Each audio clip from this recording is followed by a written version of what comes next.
Chapitre 1. Identifier les blessures émotionnelles. Modifier notre regard face à l'adversité, voilà notre objectif. Quelque chose de formidable se cache dans les épreuves. Pour l'instant, nous ne voyons que la boue. Bientôt, nous serons en mesure de comprendre qu'il s'agit en réalité d'un engrais pour nous aider à pousser autrement. En prenant du recul sur les événements, nous allons cesser de les percevoir comme des catastrophes et chaque épreuve se transformera en expérience. Nous ne sommes ni les victimes du sort, ni la cible de quelqu'un. Nous avons quelque chose de positif à intégrer dans l'épreuve que nous vivons. Désormais attentive à cette manière de concevoir la vie, je découvre le best-seller de Lise Bourbeau, Les 5 blessures qui empêchent d'être soi-même. Cette thérapeute canadienne a fondé ses recherches sur les propos du neurologue Sigmund Freud, fondateur de la psychanalyse. Celui-ci affirme que notre apparence physique pourrait avoir un lien avec nos émotions. En étudiant plusieurs milliers de cas, Lise Bourbeau avance qu'il existerait ainsi 5 blessures. Le rejet, l'abandon, l'humiliation, la trahison et l'injustice. Chacun d'entre nous serait amené à en vivre 2 ou 3 prépondérantes.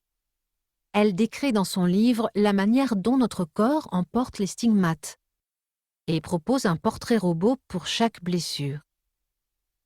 J'ai choisi de vous en présenter les caractéristiques majeures en les rapportant à des personnalités politiques bien connues.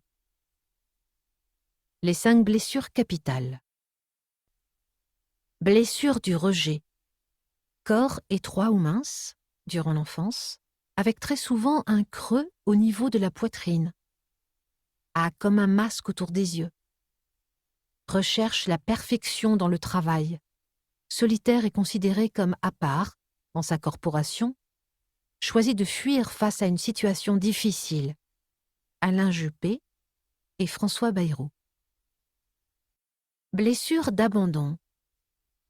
Corps qui manque de tonus, dos courbé, regard triste, recherche l'attention et rêve d'exercer un métier qui rend public, demande des conseils et ne les suit pas nécessairement, ne supporte pas de vivre seul, très chaleureux avec son entourage. François Hollande et Lionel Jospin. Blessure d'humiliation. Corps et visage ronds, yeux grands ouverts, n'aime pas aller vite, essaie d'être parfait pour éviter les critiques, s'impose de faire plus pour les autres que pour lui-même, au point d'avoir le sentiment qu'on abuse de lui. Marine Le Pen et François Mitterrand. Blessure de trahison.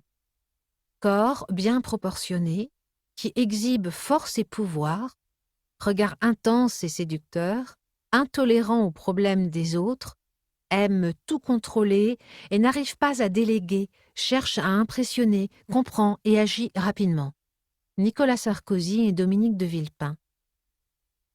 Blessure d'injustice.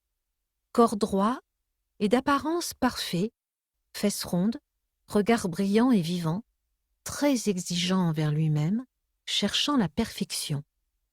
Estime qu'il n'a aucun problème et a des difficultés à se faire plaisir sans se sentir coupable. Emmanuel Macron et Benoît Hamon. Si vous pensez en lisant ces lignes « Je ne me reconnais pas dans une de ces descriptions » et que votre entourage dit « Mais si, c'est exactement toi », c'est normal. Notre mental essaie toujours de nous éloigner de notre blessure afin de nous protéger de cette prise de conscience douloureuse. J'en ai fait l'expérience lors d'une conférence dans laquelle je venais de les évoquer. Un homme est venu à ma rencontre pour m'interroger. J'ai noté 4 blessures, il m'en manque une.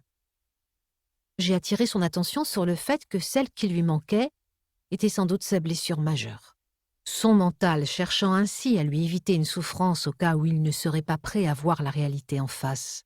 Il m'a souri, incrédule. Je lui ai alors demandé de me citer celle qu'il avait notée. Il lui manquait la trahison.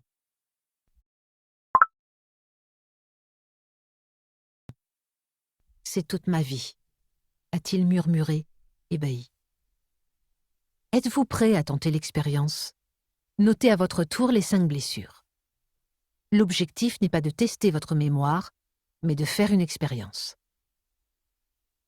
Quelle chance si vous en avez oublié une ou deux. Vous venez d'identifier à coup sûr vos blessures majeures. Sinon, fiez-vous aux descriptions physiques présentées précédemment. La manière dont notre corps exprime nos blessures majeures est très intéressante. Mais le plus déconcertant est ce que Lise Bourbeau affirme concernant leur origine. Notre âme choisirait un certain nombre de blessures à expérimenter, par exemple le rejet et l'injustice, ou la trahison et l'abandon. Ainsi définis, nous attirerions sans arrêt des personnes et des situations qui nous feraient revivre ces blessures, jusqu'à ce qu'elles cessent de nous impacter. Les premières personnes que nous choisirions seraient nos parents. Notre âme déciderait de l'environnement familial, culturel et sociétal dans lequel nous naîtrions. Lorsque j'ai découvert cette approche, je suis restée perplexe. Puis, en réalisant la série Enquête extraordinaire dédiée notamment à l'hypothèse de la persistance de la conscience après la mort, mes certitudes ont été bouleversées. Un peu plus de la moitié de la population mondiale croit à la réincarnation, mais cela restait à mon goût une vision exotique et orientale des choses. J'étais loin d'imaginer ce que j'allais découvrir en étudiant l'histoire du petit James Leininger, un des cas ultra documentés qui demeure un mystère pour la science. Originaire de Louisiane aux États-Unis, James est âgé de 2 ans en 2000 lorsque commencent ses cauchemars. Il ne cesse de crier « avion en feu » et de frapper contre son lit à barreaux en hurlant qu'il n'arrive pas à sortir du cockpit. En grandissant, l'enfant prétend être un aviateur américain ayant servi durant la Seconde Guerre mondiale dont la base était le porte-avions Natoma. Il va jusqu'à donner le nom de ses coéquipiers et désigner l'île d'Iwo Jima comme l'endroit où son avion a été abattu. Il faudra plus de 10 ans de recherche à ses parents, pourtant sceptiques, pour admettre que leur fils est sans doute la réincarnation de James Houston, tué en 1945 par l'armée japonaise lors d'un raid aérien. Tous les détails donnés par l'enfant, dont certains étaient gardés confidentiels par l'armée, ont été vérifiés et validés en 2011. C'est impressionnant, mais le plus stupéfiant est ce que dit James à ses parents concernant sa conception. « Je vous ai choisi, toi et maman, pour être mes parents. » Le père, yeux grands ouverts, lui demande à quel moment. « Quand vous étiez en vacances à Hawaï, dans l'hôtel de couleur rose. » Or, d'après sa date de naissance, c'est en effet dans le Pink Palace, à Hawaï, où ils étaient en vacances, que l'enfant a été conçu. Aussi fou que cela puisse paraître, nous choisirions donc nos parents, et pas seulement. Tous nos proches et notre entourage familial, amical et professionnel. Le Dalai Lama n'a-t-il pas déclaré à ce sujet « Nous sommes plus de 7 milliards sur Terre. Il est absolument impossible que les personnes à nos côtés soient là par hasard. » Mais alors comment faire pour que nos blessures émotionnelles cessent de réapparaître ?